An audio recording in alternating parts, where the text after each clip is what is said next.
Assalamualaikum warahmatullahi wabarakatuh. Saya Muhammad Ilyas akan menjelaskan tentang seminar hasil saya yang berjudul Perancangan Keris Center di Kabupaten Sumeneb dengan pendekatan Extending Tradition. Perancangan ini didasarkan terhadap potensi Kabupaten Sumeneb yang menjadi salah satu kabupaten dengan penghasil keris terbesar di Nusantara yang menjadi daya tarik bagi wisatawan sehingga memungkinkan untuk merancang sebuah wisata keris untuk dikenalkan kepada wisatawan luar. Yang pertama, analisis fungsi. Terdapat 3 jenis fungsi. Yang pertama yaitu fungsi primer, mencakup museum keris sebagai tempat edukasi mengenai budaya keris. Dan yang kedua yaitu fungsi sekunder dengan objek keris store sebagai tempat transaksi jual beli keris. Dan yang ketiga yaitu fungsi penunjang, musola untuk tempat beribadah, pujasera untuk makan atau minum, gazebo untuk beristirahat, dan parkir, serta taman. Untuk analisis kawasan, yang pertama itu untuk detail kawasannya, Desa Eng Tongtong merupakan salah satu desa yang terletak di Kecamatan Saroki, Kabupaten Sumeneb. Dan desa ini merupakan tempat pengrajin keris terbesar di Sumeneb, bahkan di Nusantara. Untuk potensi kawasannya, Desa Eng Tongtong menjadi salah satu kunjungan wisata tiap tahunnya bagi para wisatawan yang ingin melihat langsung proses pembuatan keris. Selain itu juga para peneliti dan pengamat keris yang datang untuk melakukan penelitian serta wawancara. Untuk persentase area di Desa Eng Tongtong memiliki persentase tapak 30% daerah hijau atau pertanian dan 65% daerah hunian pemukiman warga. Untuk analisis tapak, yang pertama itu arah matahari. Arah matahari pergerakannya cenderung bergerak mengitari tapak dengan posisi miring, sehingga perlu memberikan penyesuaian terhadap pembagian wilayah tapak. Bisa dilihat dari wilayah timur hingga ke barat, seperti pada gambar. Yang kedua yaitu sirkulasi angin. Untuk kondisi angin pada tapak cukup kencang karena tapak merupakan lahan kosong atau pertanian sehingga pergerakan angin cenderung bebas dan bergerak ke segala arah mengikuti musim dan kondisi alam pada lokasi. Selanjutnya, sirkulasi aksesibilitas. Untuk aksesibilitas pada tapak terdapat 2 arah yang dapat dilalui oleh pengunjung. Yang pertama yaitu dari arah utara dan arah kedua yaitu dari arah selatan, sehingga para pengunjung dapat melalui 2 arah akses untuk masuk pada tapak. Untuk arah masuk terdapat pada bagian utara dan arah keluar pada bagian selatan. Untuk dimensi dan regulasi, set pada tapak memiliki ukuran depan 56 meter, samping bagian selatan 128 meter, belakang 74 meter, dan samping bagian utara 131 meter. Pada daerah sekitar juga berupa lahan kosong yang merupakan area pertanian warga. Untuk vegetasi dan kebisingan, lokasi yang terletak di sekitar area persawahan memiliki potensi lebih besar untuk menciptakan lokasi yang sejuk karena dipenuhi banyak vegetasi berupa pohon dengan jumlah yang cukup banyak. Selain itu, tingkat kebisingan juga rendah karena jauh dari kawasan pergerakan manusia dan jalan raya. View pada tapak merupakan lahan kosong dan area persawahan sehingga view pada tapak didominasi oleh lahan terbuka hijau yang memiliki potensi sebagai penyegar pada penglihatan. Untuk analisis utilitas, yang pertama yaitu utilitas air bersih yang diambil dari PDAM yang kemudian disalurkan kepada keran dan lainnya, memulai beberapa tahap. Dan untuk utilitas listrik, terdapat 2 sumber listrik, yang pertama yaitu PLN dan yang kedua genset sebagai alternatif kedua. Dan untuk utilitas air kotor pada Blackwater yang kemudian dialirkan kepada Sipiteng hingga ke saluran kota, seperti halnya juga pada Greywater. Pada analisis aktivitas terdapat beberapa perkiraan. Yang pertama itu aktivitas dari pengunjung, dan yang kedua dari staf atau pengelola, dan untuk yang ketiga dari staf resepsionis, kemudian pekerja elektrikal, petugas kebersihan, petugas keamanan, hingga para pedagang.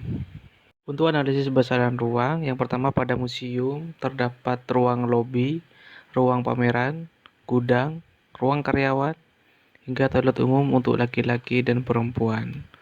Selanjutnya untuk ruang musola terdapat ruang sholat, toilet atau tempat duduk laki-laki, serta toilet dan tempat duduk untuk perempuan. Pada pujasera terdapat kasir, outlet makanan, plus dapur, ruang makan, hingga toilet umum laki-laki dan toilet umum untuk perempuan. Pada pameran atau pelelangan keris, terdapat peringgitan yaitu berupa tempat terbuka, dan yang terakhir itu pos satpam, terdapat ruang jaga dan toilet, dan yang terakhir gazebo, dan selanjutnya terdapat parkir untuk pengunjung dan pengelola.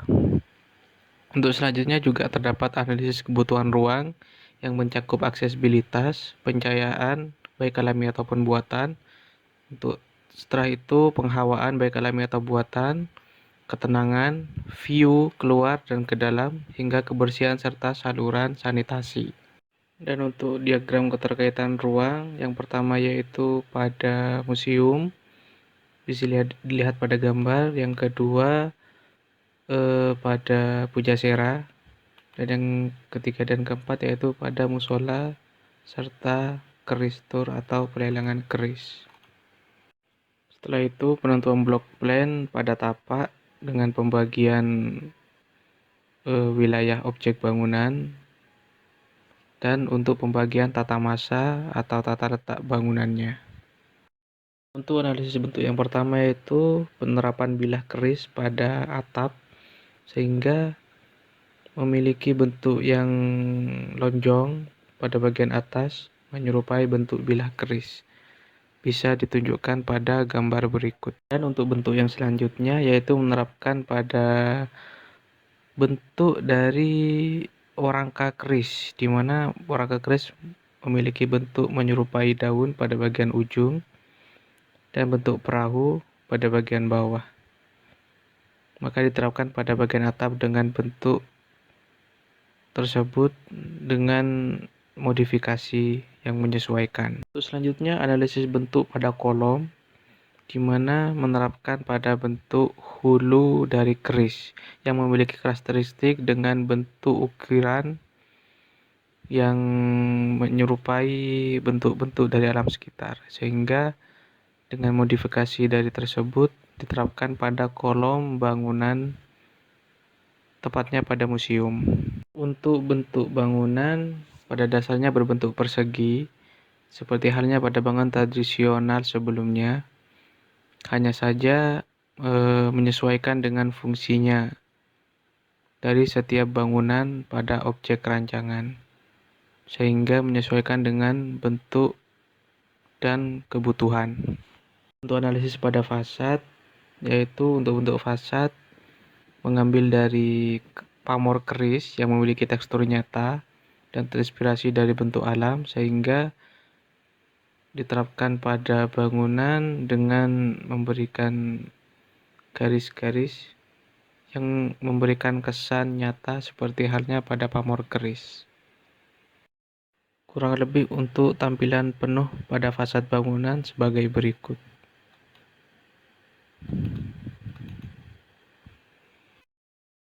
Untuk analisis struktur pada bangunan menggunakan beton bertulang yang bertumpu pada bagian samping bangunan sehingga memaksimalkan ruang pada bagian tengah, seperti halnya pada bagian museum yang memaksimalkan ruang untuk galeri, pada pujasera memaksimalkan ruang untuk ruang makan, dan pada musolas memaksimalkan ruang untuk soft sholat, dan pada keris menyesuaikan dengan fungsinya, dan untuk kolomnya berfungsi sebagai pembatas setiap pedagang.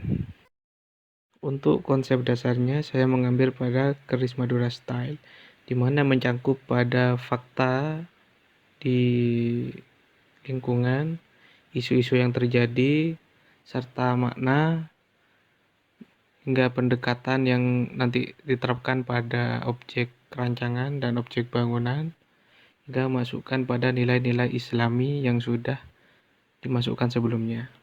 Pada pendekatan extending tradition menerapkan 3 hal yang melekat pada keris Madura atau khas dari keris Sumenep. Yang pertama itu terhadap makna, yang kedua nilai, dan yang ketiga berupa karakteristik dari keris tersebut. Untuk maknanya menjelaskan makna kehidupan dengan Tuhan, di mana segala sesuatu yang berasal darinya akan kembali padanya, sehingga diterapkan pada alur bangunan. Dan yang kedua yaitu nilai kehidupan yang mengajarkan untuk menjaga lingkungan sekitar dan saling menjaga kelestarian alam.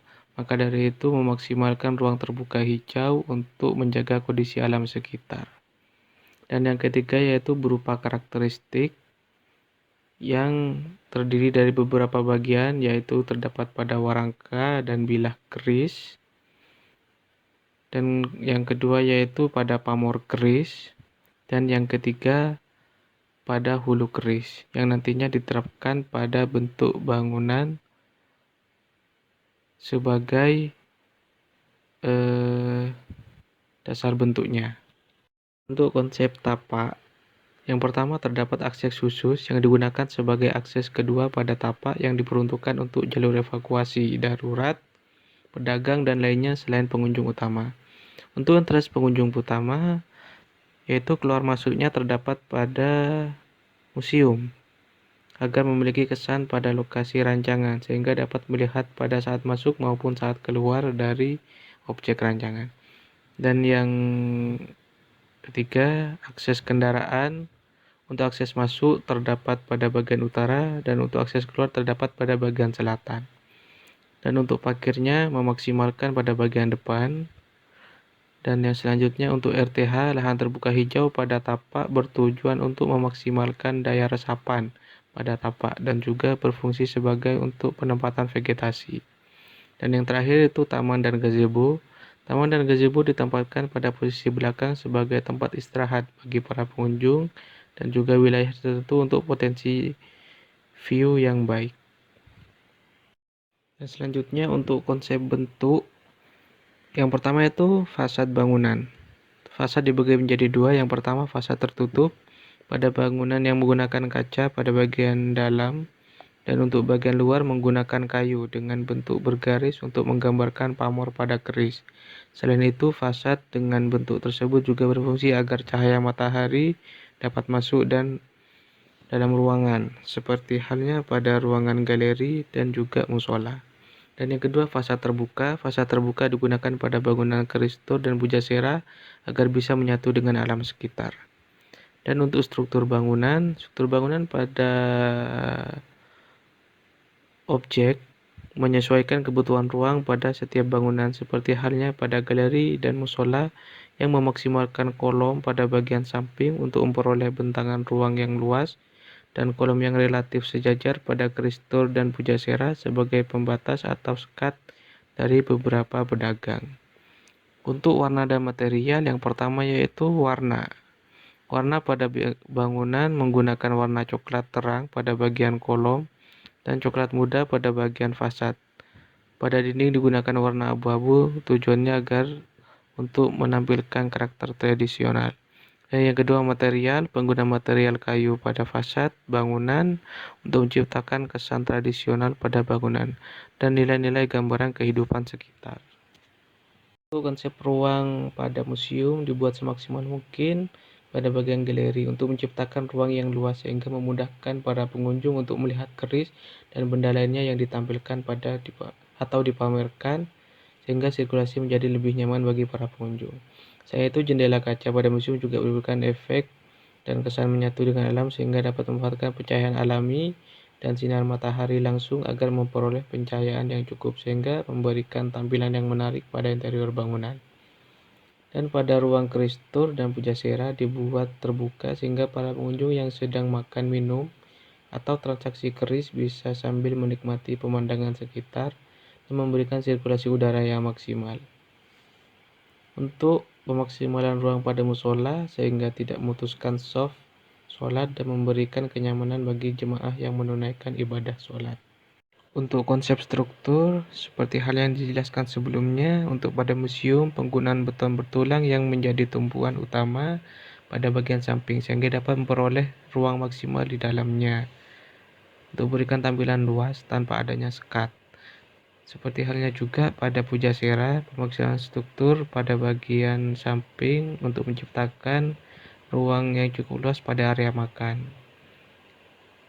Untuk selanjutnya, penataan struktur pada bangunan di Kristur dibentuk dengan sejajar untuk menciptakan pembatas antara pedagang satu dengan lainnya dan juga mengatur sirkulasi bagi para pengunjung. Dan yang terakhir yaitu untuk struktur pada musola, memusatkan tumpuan pada bagian samping untuk menciptakan ruang luas pada bagian dalam agar tidak memutus soft. Untuk atap bangunan menggunakan material baja dengan model Polynesian yang mampu mengumpulkan hawa panas pada siang hari dan mengeluarkannya pada malam hari.